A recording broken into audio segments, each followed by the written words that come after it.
So we're here at the Danish Canadian National Museum Society in Dixon, Alberta, and this is a small Danish church that was built. It's a replica of an original one that is no longer here.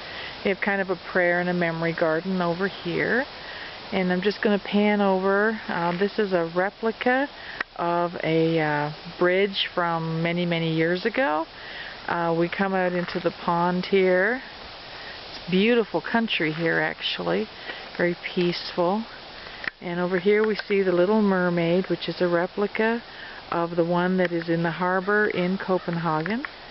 And then just beyond that, in that shed, there's actually a replica of a Viking ship that was made by hand with no power tools, and they used an axe for the rough cutting and for the fine work. So it's pretty amazing, actually.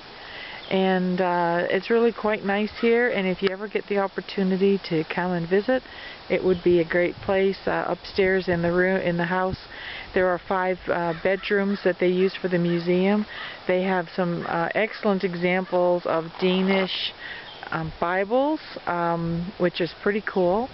Oh, and up here on the hill, this pile of rocks that you see there in the distance, that was a traditional grave marking style that they had. We use headstones. Well, they use headstones, only more than one. And beyond that, over the hill, is a cabin which is set up, and it's pretty cool. When you come into this museum, you can have a self-guided tour, or you can have somebody walk you around. Just going back now and taking a closer look at that bridge.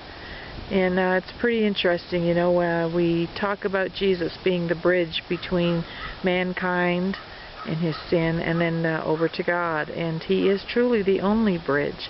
And in this setting we can see that this bridge is sturdy.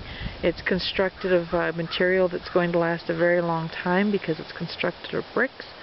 And we know that Jesus is, of course, the eternal bridge to God, that he is the one and only way, the one true way to God and the only way to God. He said he is the way, the truth, and the life, that nobody comes to the Father except through him. And I think that that becomes very apparent as we meditate on that in this very peaceful setting with the indication of death in the background with the headstones. And over here, when we come over this bridge from a life of death into what we see as this church,